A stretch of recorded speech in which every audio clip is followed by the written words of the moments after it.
Alright, सो अब अगली class के अंदर हम ये देखने वाले हैं कि अपने गेम के अंदर हमने साउंड इफ़ेक्ट्स को किस तरीके से ऐड करना है।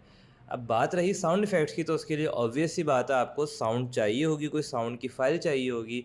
वो साउंड की फ़ाइल्स मैंने अपने कंप्यूटर में डाउनलोड करके रखी हुई हैं। ये साउंड की फ़ाइल्स आपको डिफरेंट रिसोर्सेज से मिल जाएंगी इंटरनेट पे, आप खुद जनरेट कर सकते हैं और ऑब्वियसली आप परचेज़ कर सकते हैं डिफरेंट स्टॉक, जहाँ म्यूज़िक मिलती है तो म्यूज़िक आप ले सकते हैं वहाँ से। और साउंड इफ़ेक्ट्स कहलाते हैं, जिनको एसएफएक्स कहते हैं। अगर आप वो कहीं से परचेज़ करेंगे तो आपको डिफरेंट तरह के साउंड इफ़ेक्ट्स आपके गेम के लिए मिल जाएँगे। तो आपने सुना होगा ऐसे फायर करने की साउंड होती है, या पॉइंट स्कोर करने की, या जब आपकी लाइफ ड्रॉप होती है उसकी साउंड होती है, हेल्थ गिरती है उसकी साउंड होती है। तो वो तमाम जो साउंड इफ़ेक्ट्स होते हैं, ऐसे ही आपका कैरेक्टर कुछ बोल रहा है तो वो भी साउंड के अंदर आएगा, बैकग्राउंड म्यूज़िक चल रही है तो वो भी साउंड के अंदर आएगी। ये चीज़ हम इस क्लास के अंदर देखेंगे। तो उसका एक बेसिक बिल्कुल इंटरफेस कि किस तरीके से मैं अपने गेम के अंदर कुछ साउंड इफ़ेक्ट्स को ऐड करूँगा। तो पहले तो मुझे साउंड चाहिए। तो साउंड की फ़ाइल्स जो है मेरे पास, मैं अपना फ़ोल्डर खोलता हूँ। यहाँ मेरे पास फ़ोल्डर में कुछ साउंड की फ़ाइल्स मौजूद हैं, ठीक है ना। तो मेरे पास है वीडियो गेम बीप है, एक सुपर मारियो साउंड है, एक डॉज बॉल साउंड है। ये मैंने 3 डिफरेंट गेम्स की साउंड्स को लिया है। तो इन साउंड्स को पहले मैं चला के चेक करता हूँ, होपफुली मेरी विंडोज़ की ऑडियो आपके पास आ रही हो वहाँ। तो मैं चलाता हूँ। ये एक साउंड है मेरे पास, ठीक है।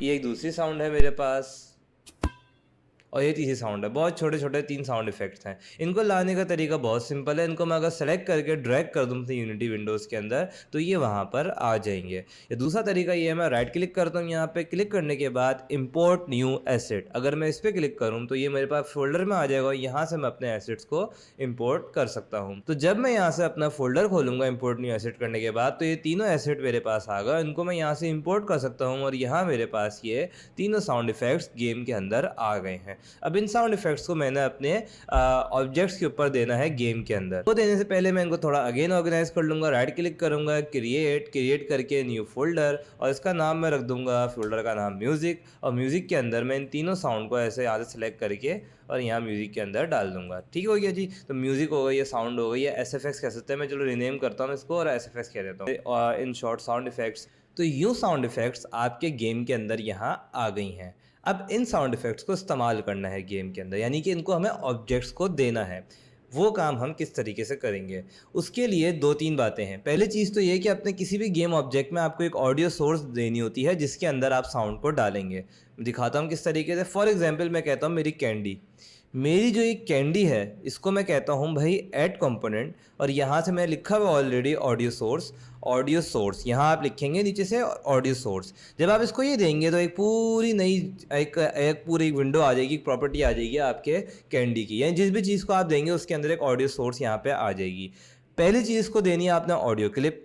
वो ऑडियो क्लिप आप यहाँ से ड्रैग करके देंगे तो ये इसको मिल जाएगी। उसके बाद कुछ प्रॉपर्टीज़ हैं। म्यूट का मतलब ये नहीं चले, आवाज़ ही नहीं आएगी। कुछ इसकी वॉल्यूम वगैरह की प्रॉपर्टीज़ हैं। 2 बहुत इंपॉर्टेंट चीज़ें हैं, play on awake and loop.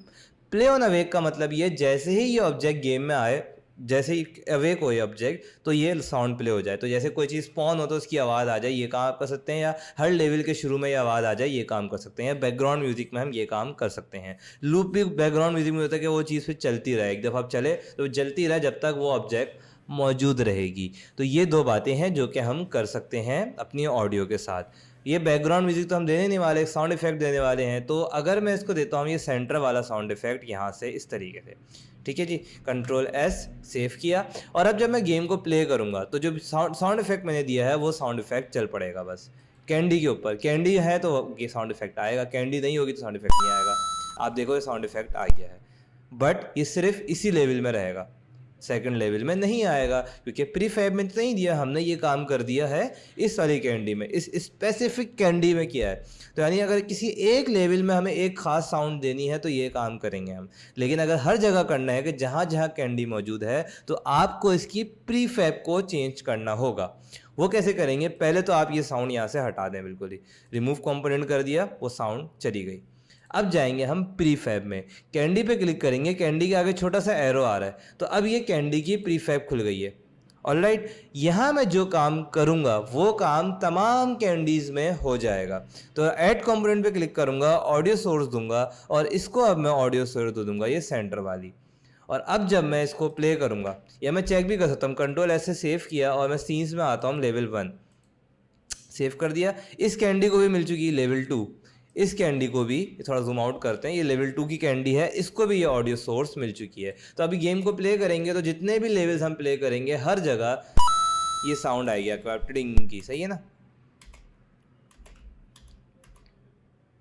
इसको ज़रा गिरा देते हैं और किसी और लेवल पे जाएंगे, लेवल 1 आ जाएगा, तो यहाँ भी आ रही है। इसका मतलब ये चीज़ ठीक से हो गई, प्रीफैब में हमने ये काम कर दिया है।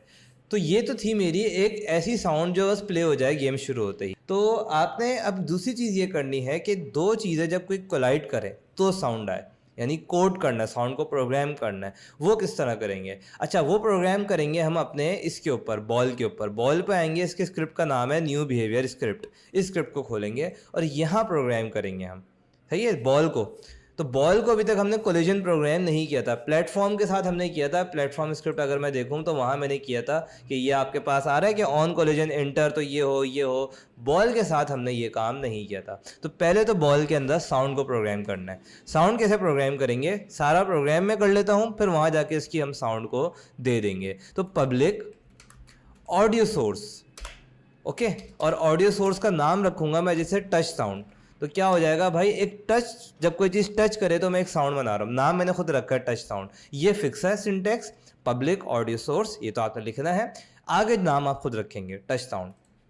उसके बाद इस स्टार्ट वाले मेथड के अंदर मैं लिखूंगा टच साउंड इक्वल्स टू, यानी जो भी आपने नाम रखा है साउंड का, गेट कंपोनेंट ऑडियो सोर्स, खुद ही बता रहा है, टैब दबाएंगे, ये इसने पूरा ले लिया। ये 2 लाइनें लिखने से टच साउंड के अंदर वो साउंड आ जाएगी जो साउंड आप पीछे गेम के अंदर इसको देंगे, इस वेरिएबल को। और तीसरी चीज़ ये है कि आपने बताना है कि ऑन कोलिजन इंटर, वो जो अभी हमने नहीं किया था, रिविजन हो जाएगा आपका। ऑन कोलिजन इंटर, जब भी ये चीज़ किसी चीज़ से टकराए तो एक टच साउंड प्ले हो जाए, तो touch sound dot play, yes. तो जब भी हमारी बॉल किसी चीज़ से टकराए तो टच साउंड जो है वो प्ले हो जाए, डेट्स इट। अब आएंगे अपने गेम के अंदर। टच साउंड के नाम से आप देखो हमारी बॉल के अंदर एक एम्प्टी वेरिएबल आ गया है। तो ये काम अगर मैं यहाँ कर दूंगा, इसको साउंड दूंगा, सिर्फ इस लेवल में आएगा जो लेवल खुला हुआ है, सीन 2। तो मैं क्या करूँगा, स्पेयर के अंदर आऊँगा इस तरीके से एरो पे, ये इसकी प्रीफैब खुल गई। और यहाँ आने के बाद इसकी प्रॉपर्टीज़ के अंदर मैं ये काम करूँगा कि ऐड कंपोनेंट ऑडियो सोर्स, ये ऑडियो सोर्स आ गई, इसको मैं ऑडियो सोर्स दूंगा हमारी SFX के अंदर से, फर्स्ट वाली ऑडियो सोर्स। तो ये फर्स्ट वाली ऑडियो सोर्स मैं इसको लाके ऑडियो क्लिप दे दूंगा। उसके बाद इस ऑडियो सोर्स को मैं यहाँ से ड्रैग करूँगा, माउस से ड्रैग एंड ड्रॉप आपने सीखना है, और मैं इसको टच साउंड को दे दूंगा। तो टच साउंड मैंने पहली वाली ऑडियो दे दी है। कंट्रोल S दबाएंगे, सेव करेंगे, लेवल पे आते हैं, लेट्स सी कि क्या ये बॉल जब भी किसी चीज़ को टच कर रही है तो क्या वो साउंड प्ले हो रही है। यस, अब ये हुई चली जा रही है, क्योंकि ये फ्लोर से टच हो रही है तो वो साउंड टंग टंग की आवाज़ आ रही है, ठीक है। तो वो साउंड आ रही है, थोड़ी सिंक्रोनाइजेशन का इशू है कि थोड़ी देर से आ रही है। उसकी वजह ये है कि वो साउंड के शुरू में थोड़ा सा गैप होगा, वो गैप नहीं होना चाहिए आपके साउंड इफेक्ट्स के अंदर। But on the other hand मैं चाह रहा हूँ कि फ्लोर से टकराने पे ना आए, मतलब फिर तो आती ही रहेगी, टकंग टकंग टकंग की आवाज़ आती रहेगी, फ्लोर से टकराने पे ना आए। तो अब हमें क्या करना होगा, टैग्स यूज़ करने होंगे। जब कैंडी से टकराए सिर्फ तब ये आवाज़ आए, जब मेरी बॉल कैंडी से टकराए। तो वो कहाँ करेंगे, प्लेटफॉर्म में आते हैं, और हमने कहा था कि if collision dot game object dot compare tag candy, ये पूरी लाइन कॉपी करूँगा मैं अपने प्लेटफॉर्म स्क्रिप्ट में से और अपने न्यू बिहेवियर स्क्रिप्ट में, यानी बॉल के स्क्रिप्ट में आके पेस्ट कर दूंगा। यानी कि अब जब सिर्फ ये कैंडी से टकराए सिर्फ तब हमारी टच साउंड प्ले हो। तो कंट्रोल S से सेव कर देंगे, गेम में आते हैं। अच्छा, प्ले ऑन अवेक मैंने नहीं हटाया तो इसलिए शुरू में आवाज़ आई है। अब जब ये कैंडी को टकराएगा आप देखो ये आवाज़ आई और ये चले गया, ठीक है ना। अच्छा, प्ले ऑन अवेक हटाता हूँ ताकि आपको थोड़ा सही फील हो। तो स्पेयर के अंदर आएंगे, स्पेयर की प्रीफैब में आने के बाद प्ले ऑन अवेक, ये साउंड इफेक्ट में से मैंने हटा दिया, ठीक है जी। अब गेम प्ले करते हैं, ज़रा प्ले करते हैं। लेवल के स्टार्ट होने की साउंड आई, और जब टकराएगी ये कैंडी से तब आवाज़ आएगी, ठीक है जी। ये आ गई फिर, और ये गया, ये गई, ठीक है ना। तो ये हमने ऑलमोस्ट साउंड इफेक्ट्स को दे दिया है अपने गेम को। लास्ट थिंग विल बी, एक चीज़ मैंने काफ़ी पहले आपसे प्रॉमिस की और 3-4 दफ़ा मैंने कही कि कैमरा हमारी बॉल को फॉलो करे, जैसे मोबाइल वाले बाउंस गेम के अंदर होता है। और शायद अगर आप लोग घर पे बना रहे हैं और बड़े लेवल बना रहे हैं तो आप लोग यहाँ फंसे हुए होंगे, तो वो मैं बताना भूल गया था, अब बता देता हूँ। बहुत ही सिंपल काम है, एक सबसे आसान तरीका है। एक तो एक प्रोग्राम कर सकते हैं कि कैमरे की जो पोजीशन है वो हमारी बॉल की पोजीशन के साथ साथ चलती रहे। एक काम ये होता है और ये करेंगे हम, शायद अगले गेम में करें। यहाँ हम ये काम कर सकते हैं कि अपने मेन कैमरा को उठा के जिस लेवल में ये चाह रहे हैं, हम चाह रहे हैं कि सिर्फ इस लेवल में ऐसा हो, मेन कैमरा को उठा के अपने स्पेयर के ऊपर ला के ड्रॉप कर दिया, डेट्स इट। अब मेरा मेन कैमरा मेरे स्पेयर के साथ साथ चलता रहेगा। आप देखो, प्ले करते हैं। एक मसला आएगा बड़ा फनी सा, वो मैं आपको दिखाता हूँ। ये देखो आप, सही है, ये हुआ। और ये देखो क्या हो रहा है, ये हो ये रहा है कि मेन कैमरा साथ साथ चल तो रहा है, पोजीशन तो चल रही है, लेकिन रोटेट भी साथ साथ हो रहा है, यानी गोल गोल को भी साथ साथ घूम रहा है। तो मसला हो गया। तो उसका इस फनी सी एक बग आ गया है ना, इसको बग कहते हैं। इसका सिंपल सोल्यूशन एक ये हो सकता है कि अभी पहला गेम है तो बहुत ही आसान चीज़ आपको बता रहा हूँ कि बॉल पे क्लिक करेंगे और बॉल पे क्लिक करने के बाद रिजिड बॉडी में आने के बाद, रिजिड बॉडी में सही है, यहाँ से आगे कंस्ट्रेन में आने के बाद मैं इसकी जेड एक्सिस की जो रोटेशन है, यानी कि बॉल रोटेट हो रही है, इसको मैं कंस्ट्रेन कर दूंगा, यानी कि यूँ रोटेट ना हो ये। अब मैं अगर इसको प्ले करता हूँ, यस, अब ये देखो कैमरा आपका सही हो गया और ये आपकी बॉल को इस तरह फॉलो कर रहा है, ऐसे बाउंस गेम में करता है। और मैं इसको जाके गिरा देते हैं और ये गिर गया, ये चले गया, ठीक है जी। और ये अब आएगा इधर, सही है, ये फेल हो गया लेवल। अच्छा, इसके अंदर मज़ीद ये भी कर सकते हैं हम, एक चीज़ मैं आपको बताता हूँ। अच्छा, ये काम सिर्फ लेवल 3 में किया हमने, प्री फैब में नहीं किया, किसी और लेवल के अंदर फॉलो नहीं करेगा। मूविंग ऑन, एक चीज़ आप ये कर सकते हैं गेम की डिफ़िकल्टी को चेंज करने के लिए कि जो हमारी स्लाइडर है, ये जो प्लेटफॉर्म है, इसके स्क्रिप्ट में आते हैं। हमारा जो प्लेटफॉर्म स्क्रिप्ट है, इसमें क्या है कि ये हमारी एड फोर्स है वेक्टर लेफ़्ट, ये रैंडम हो, यानी कि लेफ्ट साइड पे हमारा स्लाइडर चल रहा है ना, तो इसको मल्टीप्लाई कर देता हूँ। तो मैं इस लेफ्ट के साथ अगर एक नंबर मल्टीप्लाई करा दूँ, जैसे 2, तो स्पीड डबल हो जाएगी। लेकिन अगर इसी 2 को मैं रैंडम कर दूँ कि हर लेवल में ये रैंडमली किसी एक स्पीड से चले, तो ये बड़ा मज़ेदार काम हो जाएगा। किस तरीके से, मैं कहता हूँ कि वेक्टर 3 डॉट लेफ्ट, तो मैं करूँगा unity engine dot random dot range, ये पूरा फंक्शन है, यानी एक पूरी रैंडम वैल्यू हो, और वो रैंडम वैल्यू कोई भी वैल्यू हो सकती है 0.2f से लेके 1.2f तक। एग्जाम्पल दे रहा हूँ मैं, ठीक है। ये मेरी कैलकुलेटेड वैल्यू है कि अगर 0.2 से लेके 1.2 तक किसी भी स्पीड तक ये चले, तो अब जो हमारा गेम चलेगा उसमें क्या होगा कि हमारी जो स्लाइडर की स्पीड है वो कुछ भी हो सकती है। तो मैं ज़रा आता हूँ, और कहाँ है हमारी फिज़िक्स, कहाँ है हमारी लेवल 1, लेवल 0 पे आ जाते हैं, सेव करते हैं इसको और प्ले करते हैं। तब आप देखना कि आपकी जो स्लाइडर की स्पीड है वो हर दफ़ा चेंज होगी। ये देखो, इस दफ़ा बहुत स्लो आ रहा है, और मेरी वो कहाँ गई बॉल, इसको मैंने यहाँ भेज दिया, तो आप देखो ये यहाँ चले गया, अभी भी स्लो आ रहा है, और कभी बहुत तेज़ आएगा, कभी बहुत स्लो आएगा। तो उसी हिसाब से आपने देखना है, पहले गिरा दूंगा कैंडी को तो नीचे चली जाएगी कैंडी, और ये मैंने यहाँ से गिरा दिया, ठीक है ना। और तीसरा आ गया, और ये हमारे पास,